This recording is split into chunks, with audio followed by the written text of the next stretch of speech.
Merci beaucoup de l'occasion de présenter mes travaux. C'est des travaux retouchés, en fait, de mon mémoire de maîtrise. Et puis, ce que j'espère, c'est de pouvoir avoir des feedbacks, en fait, surtout sur les méthodes, puis sur les résultats, en fait. Donc, comme je dis, le titre n'est pas bon, mais c'est bon, j'ai trouvé un meilleur titre.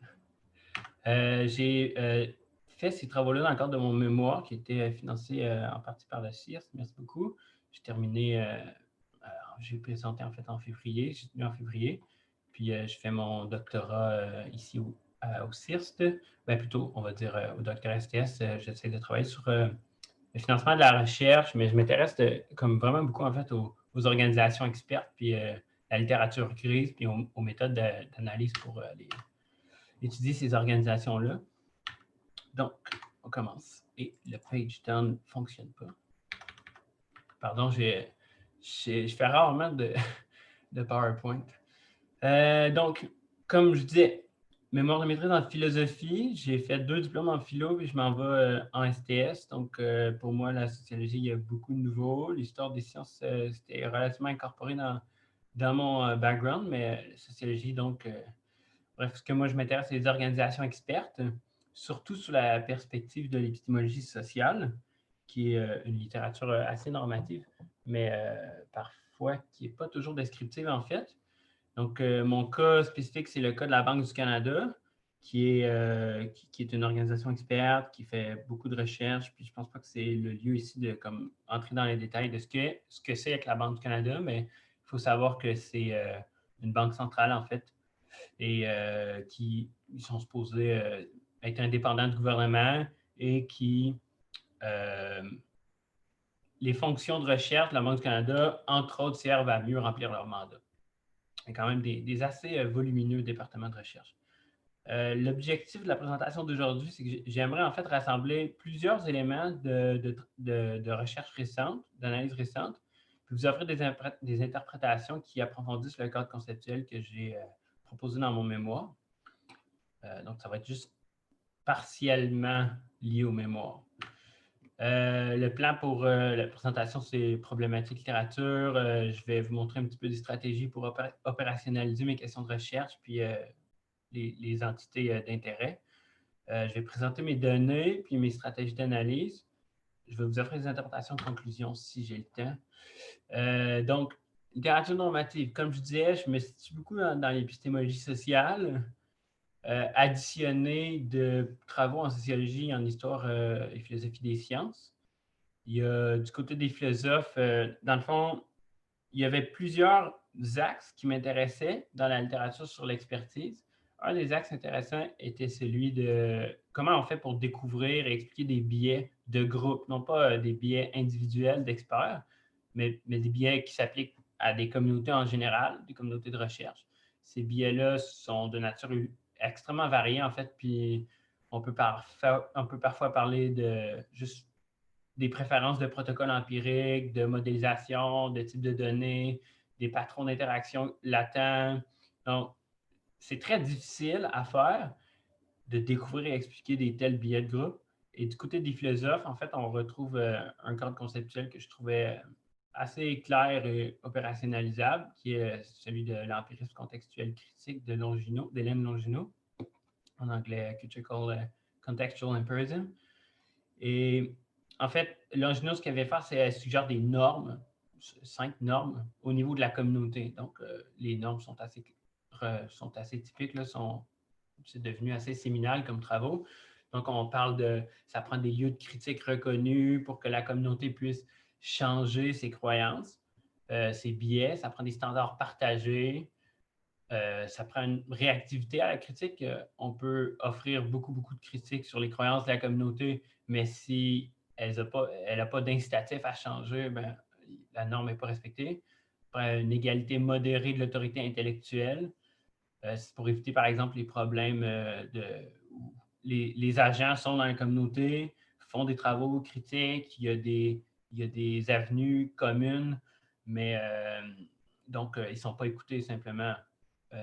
Donc, ça, c'est du côté d'Hélène Longino. Je trouvais également les travaux d'Asok Chang assez intéressants. Tout ce que je présente là en ce moment, c'est la littérature normative à la base de mes analyses. Donc, j'adopte une posture qui part du normatif, qui ensuite descend vers le descriptif, un petit peu comprendre c'est quoi les pratiques de la communauté que je suis en train d'étudier, puis essayer d'ajuster un peu ces standards-là au contexte, en fait. Non, je continue avec Asok Chang. Asok Chang s'inscrit, je crois, dans ce qu'on appelle le tournant pratique dans l'étude des sciences, surtout en philosophie des sciences et en histoire de philosophie des sciences. Asok Chang est devenu assez connu pour, entre autres, ses travaux sur les systèmes de pratique. Donc, moi, j'ai la misère à voir, je vais ouvrir ça. Donc, sur les systèmes de pratique, et a formulé une position qu'il appelle le pluralisme épistémique normatif actif. Parce que, grosso modo, ce que Chang dit, c'est qu'il y a des bénéfices à escompter de cultiver ou au moins même tolérer une diversité de systèmes de pratiques épistémiques. Quand je dis système de pratique, c'est que plusieurs disciplines peuvent avoir, comme je disais un petit peu plus tôt, des données privilégiées, des méthodes privilégiées de modélisation. On peut préférer l'analyse quali, on peut préférer l'analyse quanti. Donc, ces systèmes de pratique-là, les exemples d'Asok Chang sont tirés de l'histoire des sciences. Dans son cas, c'était la révolution en fait chimique. Lavoisier, c'est tout un épisode de l'histoire des sciences à partir duquel il a tiré des conclusions normatives. Un autre cadre conceptuel que j'ai réutilisé dans mon mémoire était celui, en fait, j'ai fait une espèce d'amalgame entre Philippe Kitcher et Calon. Donc, il y a des jugements de signifiance.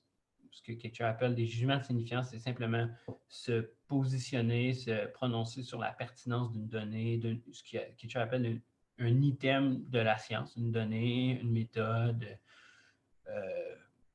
peu importe, un papier de recherche. Donc, il y a des jugements de signifiance qui sont opérés sur chacune des items de la science qu'on rencontre.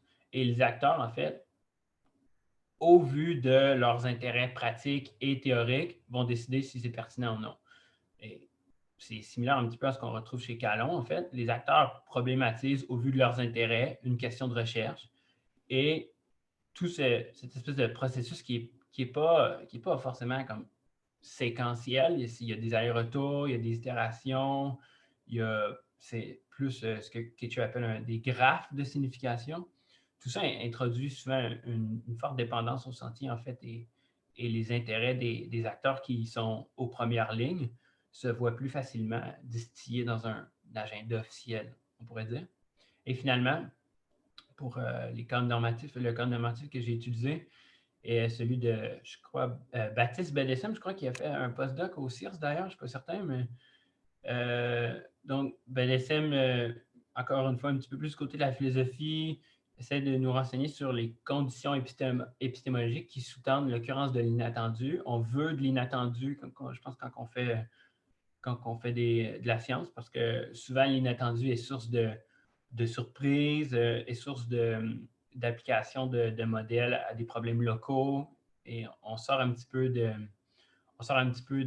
cadres théoriques qui sont hégémoniques, et c'est là qu'on peut réellement, en fait, soit falsifier, soit se rendre compte que nos données sont pas exactement, collent pas exactement avec la théorie. Bref, je vais extrêmement rapidement sur ces éléments-là parce que ce que je veux plutôt vous présenter, c'est le volet comme descriptif de mon analyse.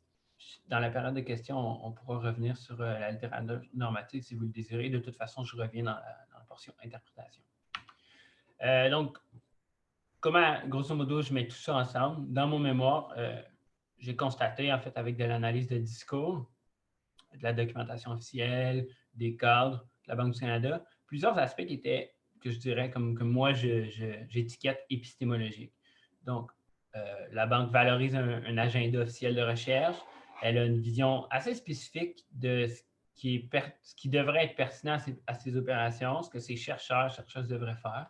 Il existe aussi une réflexion sur la liberté que ces chercheuses-là devraient avoir et au ratio qu'ils devraient atteindre entre ce qu'on appelle la recherche long terme. Donc, on pourrait, nous, plus associer à de la recherche académique. On publie des papiers dans des journaux et ça prend un certain temps.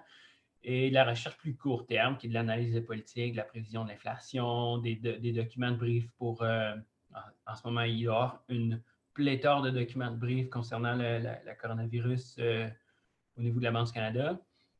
Bref, un autre élément que je trouve assez d'intérêt était le fait qu'il existe un fort processus de planification triennale des priorités de recherche qui, apparemment, selon le discours, en fait, se veut informer de consultations avec des parties prenantes, de consultations avec des chercheurs à l'externe, à l'interne.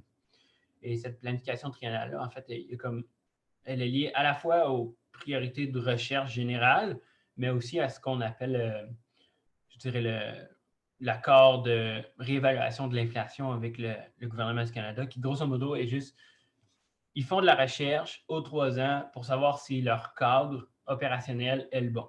Donc, le cadre opérationnel, c'est le ciblage de l'inflation. Et ils se posent par exemple des questions si le ciblage des prix serait plus approprié, si l'émission d'une monnaie digitale par la Banque centrale serait appropriée, des choses comme ça. Et encore une fois, rapidement, parce qu'il me reste, je crois bien, 10 minutes, il existe un discours assez fort sur comme l'interdisciplinarité, les bénéfices espérés de la collaboration extramurale. Donc, tout ça, comme j'ai dit plus tôt, j'étiquette ça comme des enjeux épistémologiques. Et à partir de là, ça devient assez intéressant de faire l'espèce de comparaison entre ce qu'il y a dans le discours et ce qu'il y a dans les pratiques de la banque. Et j'ai conclu mon mémoire par une espèce de 2 volets normatifs qui est, d'une part, j'aimerais étudier comme la désirabilité et l'état de la diversification des contributions aux objectifs de recherche de la banque. Et de l'autre part, il doit y avoir des moyens d'expression des intérêts cognitifs à l'interne. Je dirais qu'aujourd'hui, je ne parlerai pas vraiment du volet 1 parce que c'est un chantier quali que j'aborde. C'est d'autres méthodes de recherche, donc je ne voudrais pas comment aborder ça aujourd'hui. Puis surtout, ça prend plus de données que ce que j'ai en ce moment. En ce moment, j'ai beaucoup de choses qui sont relatives. J'ai beaucoup de publications, de métadonnées d'auteurs qui sont sur les acteurs à l'interne. Mais à l'externe, ça me prend plus des données qui portent sur la programmation événementielle, l'invitation des colloques, sur les publications plus comme dans le Web of Science, etc. Et donc, ce que je vais vous parler, c'est plutôt du volet moyen d'expression de la diversité, moyen d'expression des intérêts cognitifs à l'interne. Donc, qu'est-ce que je veux dire par ça? C'est au moins 2 composantes. D'une part, il y a comme je dis, il y a un processus de planification de la recherche à la banque. Et on peut se poser la question en suivant Chang, est-ce qu'il y a des systèmes de pratique qui ont un petit peu plus le haut du pavé dans ce processus-là? Parce que les cadres ne sortent pas de nulle part. Les cadres qui font le processus de planification de la recherche ont souvent un passé de recherche, sont associés, ont co-publié avec des auteurs, avec des chercheurs de la banque. Donc, comment le processus se déroule concrètement? C'est une question de recherche que je n'ai pas encore les outils pour répondre, en fait. Et les individus importants sont-ils associés à un système de pratique plus qu'un autre? Donc, ce que je vais vous présenter plus tard, c'est l'analyse de réseau. Je n'ai pas encore les moyens de contrôler la présence, justement, des individus importants. Donc, ça va être pour des travaux ultérieurs. Ce que je veux vous présenter, c'est une description de l'état de l'équilibre des intérêts de recherche. Donc, on va essayer d'opérationnaliser c'est quoi un système de pratique dans le cas de la banque, comment ils se côtoient à travers la période, comment ils évoluent en fait. Et donc, j'ai déjà vendu le punch. Je fais de l'analyse de réseau de quota. Donc, c'est assez distinct. Ben, c'est pas assez distinct, mais disons, c'est distinct de ce que beaucoup de gens font en ce moment, qui est des gens au BIN, en fait, le Bureau des initiatives numériques, des gens assez proches de, je pense que tout le monde ici en connaît certains, qui est du réseau de co-citation, en fait. Et moi, mes réseaux sont beaucoup plus simples, sont moins complexes, ont moins de nœuds, en fait, moins d'acteurs. Et on pourrait les qualifier, en fait, de réseaux bimodaux. Donc, il y a quand je parle d'un type de... Quand je dis nœud, pardon, je réfléchis souvent à voix haute. Donc, je vais juste montrer un réseau. Quand je dis un nœud, c'est les points. Quand je dis un lien, c'est les lignes qui relient les points. On retourne à mon explication. mon type de réseau, c'est des réseaux bimodaux. Donc, on a deux types de nœuds. Il y a les auteurs et les papiers. Et je dois faire passer ça de réseau à unimodaux parce que les techniques d'analyse ne sont pas les mêmes, les interprétations sont différentes. Donc, ce que je fais, c'est j'applique des transformations à mon réseau pour transformer tous les nœuds sont des auteurs et les liens sont des copublications. Ma stratégie d'analyse de mes réseaux, en fait, c'est je porte sur la question suivante. Est-ce que les individus socialement périphériques ont plus de chances de voir leurs intérêts cognitifs disparaître avec le temps? Donc, c'est une question qui fait beaucoup de liens en fait avec tout mon cadre normatif, de dire les systèmes de pratique qui sont les moins, disons, on va réutiliser le terme périphérique, les systèmes de pratique qui sont périphériques, comment est-ce que leur présence évolue dans le réseau? Et c'est une question en fait assez de base. Et c'est ce qui a mené le reste de mon analyse. C'est 2 minutes ou 5 minutes? 5 minutes. OK, parfait, merci. Donc, présentation très rapide de mes données. J'ai moissonné le site web de la Banque du Canada qui, très heureusement, les banques centrales sont de plus en plus transparentes et ont de plus en plus de documents sur leur site web. J'ai des papiers de recherche du personnel qui sont des papiers qui vont être souvent publiés dans des revues académiques dans un délai assez raisonnable. Il y a des papiers de discussion, des papiers analytiques. Donc, il y a des petites distinctions entre les catégories, mais je n'irai pas dans les distinctions. Et le tableau au bas de la page que vous pouvez voir est un exemple de document, un exemple de ligne dans mon corpus. Donc, c'est le titre, j'ai les catégories JL qui sont utilisées en économie, j'ai les sujets qui sont étiquetés par la banque, qui est une métadonnée très importante pour le suite des choses parce que c'est ce que j'ai utilisé pour exprimer ce qui est un intérêt cognitif, en fait. Donc, je n'ai pas fait d'analyse topique non supervisée. C'est vraiment juste la banque qui a étiqueté les documents. J'ai accès au plein texte, mais je me suis dit, pourquoi pas profiter d'une simple métadonnée alors que je l'ai. Donc, j'ai des années, etc., etc. Ça, c'est la répartition des documents dans mon corpus. Moi, ce que j'ai fait, je suis allé couper en fait à 90 puis à 2019, tout simplement pour des raisons que soit les données étaient incomplètes ou en quantité trop petite. Et j'ai fait 3 périodes, comme vous pouvez voir.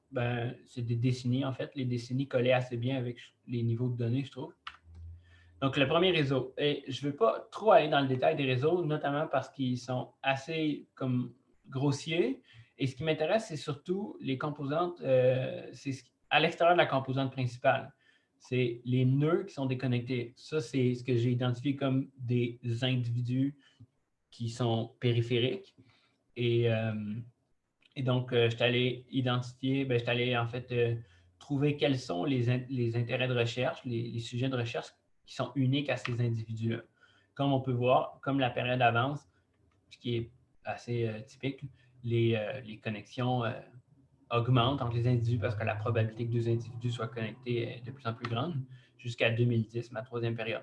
Les individus déconnectés aussi augmentent. Et donc, rapidement, ce que j'ai fait, j'ai trouvé les individus déconnectés à l'heure de ce qu'on appelle un algorithme Breadth First Search qui fait juste en fait parcourir le réseau. Je suis parti du nœud avec la plus grande mesure de centralité et je suis allé identifier, comme je disais plus tôt, les sujets. Voilà, on rentre dans le jus de la présentation, à mon avis, en fait. J'espère que vous serez du même avis. Ici, c'est la proportion des sujets de recherche des individus déconnectés par période de 2 ans. Et ça, c'est, comme on peut le voir, de 90 à 99. Par la suite, j'ai la même chose pour la période de 2000. Je termine ma présentation pour la période de 2000. Et ça, comme je fais dans les présentations qui manquent de temps, je vais à la vitesse de l'éclair à travers mes graphes. Ça ici, c'est la barre au-dessus représente un sujet qui est connecté à la composante principale et la barre en dessous représente un sujet qui est déconnecté. On voit, c'est au début de la période, ils sont déconnectés et rapidement deviennent tous connectés. Interprétation, pour ne pas finir ma présentation en queue de poisson, c'est pas très surprenant. Il y a des intérêts cognitifs déconnectés qui sont éventuellement intégrés. Il y a quand même, c'est pas parce qu'il y a plus d'auteurs déconnectés qu'il y a plus de sujets déconnectés. Ça, c'est un petit peu plus intéressant à mon avis. Il y a beaucoup de sujets qui sont en dessous de 5% en fait, de tous les sujets pour chaque période de 2 ans. En fait, 60% d'entre eux restent toujours en bas de 5%. Et ça m'indique, en fait, ça me porte à réfléchir que je dois mobiliser d'autres notions pour, pour aborder la littérature normative que je veux aborder. Donc, peut-être pas disparition ou déconnexion des sujets, mais plutôt comme une perte d'importance relative. Et les indicateurs que j'ai mentionnés plus haut sont trop grossiers. Donc, pas de temps pour la conclusion, mais j'espère avoir vos commentaires. Merci de votre écoute. Que tu aurais dit, mettons, là, pour ta conclusion en 30 secondes? Ben, grosso modo, l'analyse des réseaux, quand même, est intéressante pour faire ce que je voulais faire, pour comme opérationnaliser la notion de système de pratique de Chang. Ensuite de ça, c'est des résultats négatifs, comme on dirait négatifs. Là. Non, les individus périphériques n'ont pas plus de chances de voir leurs intérêts disparaître, mais je pense que ça dit que les sujets de recherche de la Banque centrale sont aussi sont en proie à des dynamiques externes. En fait, c'est pas pour rien qu'on voit certains sujets monter à la période de 2012 qui étaient quasi inexistants jusqu'avant. Bref, je dois comme sophistiquer mes mesures et mes indicateurs, mais c'est pas inatteignable comme stratégie d'analyse. Merci, Jérémy.